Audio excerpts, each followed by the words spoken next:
नमस्कार दोस्तों, स्वागत है आपका अपने डेली अपडेट्स यूट्यूब चैनल पर। हम बात करेंगे तमाम भर्तियों के लेटेस्ट अपडेट को लेकर, जो कि आपकी परीक्षा एवं पढ़ाई से संबंधित होंगी। इसलिए वीडियो को जल्दी से लाइक शेयर सब्सक्राइब कर दें, जिससे आप सभी को इसी प्रकार की सटीक जानकारी मेरे वीडियो के माध्यम से लगातार प्राप्त होती रहेंगी।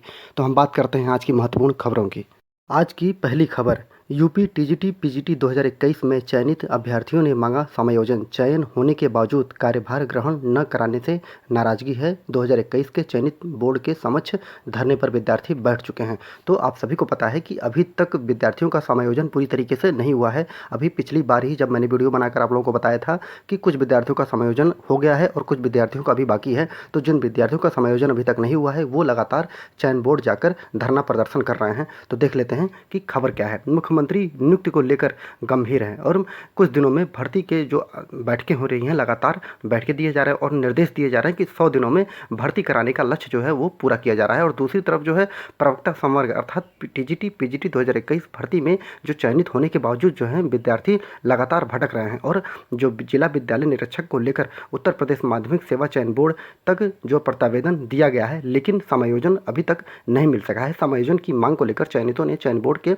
जो वहाँ बाहर धरना प्रदर्शन शुरू कर दिया है। और आप सभी को पता है कि चयन बोर्ड इसमें कोई भी शीघ्रता नहीं दिखा रहा है, क्योंकि चयन बोर्ड ने बोला था कि 15 अप्रैल तक हम किसी भी प्रकार से सभी लोगों का समायोजन कर देंगे। 15 अप्रैल बीत चुका है, 5 अप्रैल बीत चुका है। तो आप लोग देख सकते हैं कि अभी तक चयन बोर्ड क्या कर रहा है कि अभी विद्यार्थियों को भटकाया जा रहा है। लेकिन यहाँ पर महत्वपूर्ण यह है कि चयनितों वहाँ पर चयन बोर्ड की बात की जाए तो चयन बोर्ड में अभी सदस्य जो है नियुक्त नहीं किए गए हैं, जिस कारण समस्या हो रही है कि इनकी जो समायोजन नहीं किया जा पा रहा है। तो महत्वपूर्ण यह है कि पहले सरकार अभी आप सोच के देखिए कि मई लास्ट तक कहीं सदस्यों की नियुक्ति होगी चयन बोर्ड में, तब जाकर चयन बोर्ड का कार्य जो है वो आगे बढ़ सकेगा। तो अभी इन विद्यार्थियों को काफ़ी दिन तक इंतजार करना पड़ सकता है, क्योंकि अध्यक्ष महोदय केवल अकेले काम नहीं कर सकते हैं। तो सरकार को पहले ये सोच लेना चाहिए था कि उनका कार्यकाल खत्म होने से पहले उनकी नियुक्ति को जिस प्रकार पिछली बार बढ़ाया गया था, इस बार भी बढ़ाया जा सकता था, लेकिन ऐसा सरकार ने नहीं किया है। और इस प्रक्रिया को आगे बढ़ाने के लिए उन्होंने इसको लंबा प्रोसेस कर दिया है कि आप नियुक्ति के लिए जो भी सदस्य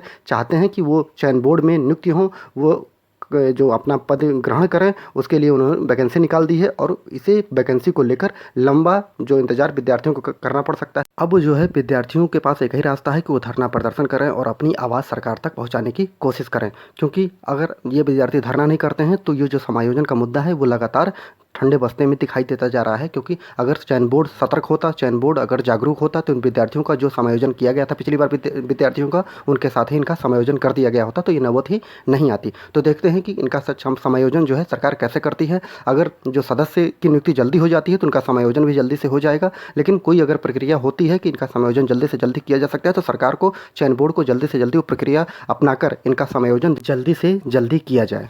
अगली महत्वपूर्ण खबर, अनुदेशकों का मानदेय 2000 तथा रसोइयों का 500 रुपये बढ़ा दिया गया। अर्थात योगी कैबिनेट ने बेसिक शिक्षा परिषद में उच्च प्राथमिक विद्यालयों के अंशकालिक अनुदेशकों का मानदेय 2000 रुपये, जबकि मिड डे मील के रसोइयों का मानदेय 500 रुपये बढ़ाने का प्रस्ताव मंजूर कर लिया है। अंशकालीन अनुदेशकों को अब तक 7000 के बजाय 9000 तथा अब रसोइयों को 1500 अर्थात 1500 के बजाय अब 2000 रुपये महीने मानदेय मिलेगा। साथ ही महिला रसोइयों को साड़ी एवं पुरुष रसोइयों को पैंट एवं शर्ट के साथ 500 रुपये साल में एक बार देने का प्रस्ताव भी मंजूर कर लिया गया है। कैबिनेट में बताया गया है कि बेसिक शिक्षा राज्य मंत्री स्वतंत्र प्रभार संदीप सिंह ने पत्रकारों से वार्ता करके इससे सरकार पर 268 करोड़ रुपए का अतिरिक्त व्यय भार आएगा, ये बताया है। तो ये बहुत ही अच्छी खबर है अनुदेशकों के लिए और रसोइयों के लिए।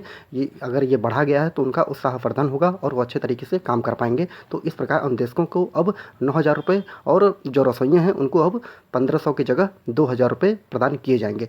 अगली खबर है, जूनियर एडेड हाई स्कूल भर्ती परीक्षा 2021 के मामले में परीक्षा नियामक से जवाब तलब हाईकोर्ट ने कर दिया है। तो इलाहाबाद हाईकोर्ट ने जूनियर एडेड हाई स्कूल भर्ती परीक्षा 2021 के परिणाम के मामले में दाखिल याचिका पर परीक्षा नियामक प्राधिकारी से जवाब तलब किया है। कोर्ट ने कहा है कि प्राधिकारी मामले में 2 हफ्ते में जवाब दाखिल करें और कोर्ट ने यह भी कहा है कि अगर प्रतिवादी जवाब नहीं दाखिल कर पाते हैं तो उन्हें पेश होना पड़ेगा और मामले की सुनवाई के लिए 11 मई की तिथि निर्धारित की गई है। यह आदेश जो है न्यायमूर्ति सिद्धार्थ के मुकुल जो है गोस्वामी 5 अन्य याचिकाओं पर सुनवाई करते हुए दिया है। कोर्ट ने याचिकाओं की ओर से कहा है कि परीक्षा के दौरान अभ्यर्थियों को विषय कोड से संबंधित दिए गए 2 कॉलम में से एक ही को भरना था, लेकिन बहुत से अभ्यर्थियों ने दोनों कॉलम भर दिए हैं। इस वजह से उनका परिणाम जो है अवैध घोषित कर दिया गया है। तो आपको पूरी जानकारी दे देता हूँ इसके बारे में। जैसा कि जूनियर एडेड का जब पेपर हुआ था तो उसमें कॉलम दिए गए थे, तो उस कॉलम में एक ऐसा बीच से निशान इन्होंने लगा दिया था जिससे विद्यार्थी जो है वो कन्फ्यूज हो गए कि इसमें से ऊपर से भी एक कॉलम भरना है और नीचे से भी एक कॉलम भरना है।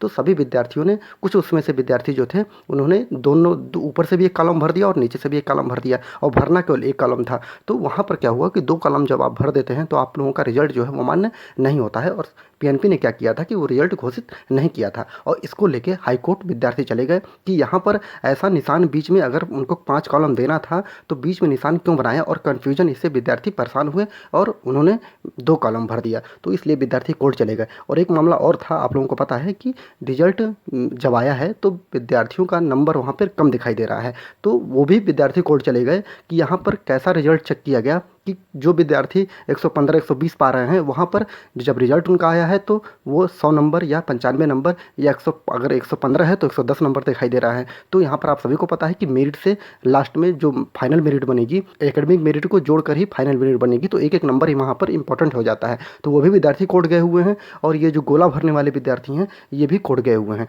तो अब सरकार से और पीएनपी से जवाब मांगा गया है कि जल्दी से आप दाखिल करें कि ऐसा आपने बीच में लाइन क्यों किया, और दूसरा कि आप लोगों ने कैसी कॉपी चेक की है, कैसे उम्र से जो है बच्चों की चेक की गई है जिसमें उनका नंबर कम बताया जा रहा है। तो ये दोनों जो मामले हैं हाई कोर्ट में हैं, और जैसे ही इसके बारे में कोई भी खबर निकल कर सामने आती है तो आप लोगों को वीडियो के माध्यम से लगातार मैं बताता रहूँगा।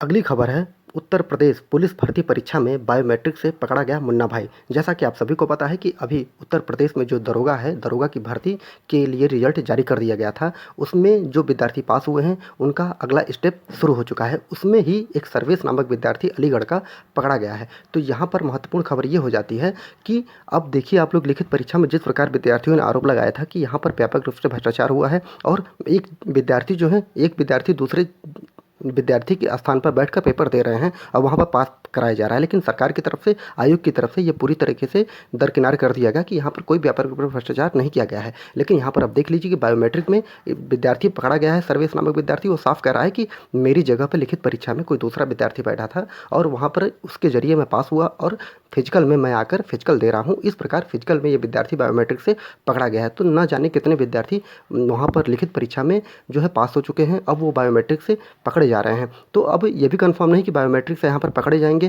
क्या पता कोई और उन्होंने भ्रष्टाचार का एक नया तरीका अपना लिया हो, वहाँ पर भी ना पकड़ा जाए। और इस प्रकार एक विद्यार्थी, जो जेन्युइन विद्यार्थी सीट लेने वाला था, उसकी जगह पे एक जो भ्रष्टाचार करने वाला विद्यार्थी भर्ती में शामिल होकर एक दरोगा बन सकता है। इस प्रकार अब यह महत्वपूर्ण हो गया है कि विद्यार्थी जब आरोप किसी संस्था पर लगाते हैं कि यहाँ पर नकल हुआ है, व्यापक रूप से भ्रष्टाचार हुआ है, तो सरकार को एवं एजेंसियों को इस बात को सतर्कता से लेनी चाहिए और व्यापक रूप से भ्रष्टाचार को देखना चाहिए। लेकिन यहाँ पर कोई भी काम नहीं किया गया है। तो यहाँ पर आप लोग देख लीजिए कि लगातार जो है भ्रष्टाचार की कई वैकेंसियाँ जो हैं चढ़ रही हैं, और यहाँ पर पुलिस भर्ती परीक्षा में भी अब बायोमेट्रिक से मुन्ना भाई पकड़े जा रहे हैं। तो अब देखते हैं कि इनके खिलाफ कार्रवाई क्या होती है। एक सरकार को ऐसी कार्रवाई कर देनी चाहिए कि जिस प्रकार जिनके पास जो भ्रष्टाचार में आरोपित पकड़े जाते हैं या जो नकल करते हैं या नकल करवाते पकड़े जाते हैं, तो उनकी संपत्ति को जब्त करना चाहिए। ऐसा कोई कानून बनाना चाहिए, क्योंकि बिना अधिकारियों के, बिना कर्मचारियों की मदद से ये सब इतना बड़ा काम नहीं किया जा सकता है।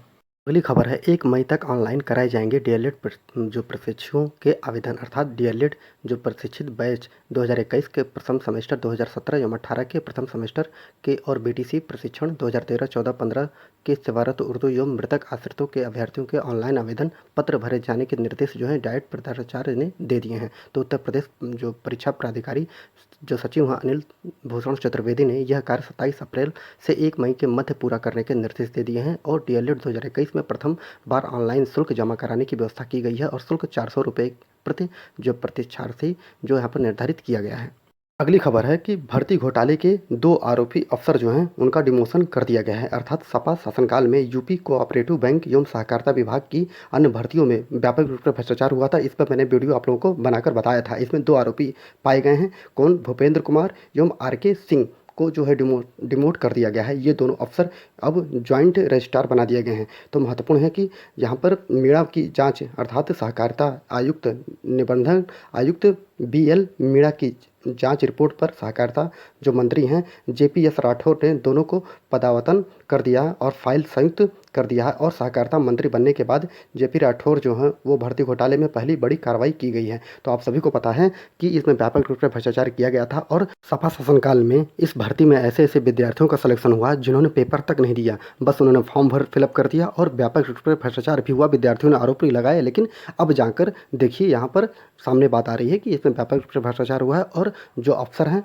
उनका डिमोट कर दिया गया है। अब उनको प्रमोशन उनको पहले मिल गया था, लेकिन अब उनको अपने पहले के पद पर ही भेज दिया गया है। तो क्या फ़ायदा हुआ कि आपने पैसा लिया और आपकी इज्जत भी चली गई। तो इससे अच्छा है कि आप व्यापक रूप से भ्रष्टाचार जो आप लोग करते हैं उसको बंद करिए और जो विद्यार्थियों के भविष्य के साथ आप लोग खिलवाड़ करते हैं उसको भी बंद करिए। सरकार को ऐसा कानून बनाकर इन अफसरों को एवं कर्मचारियों को व्यापक रूप से दंडित किया जाना चाहिए।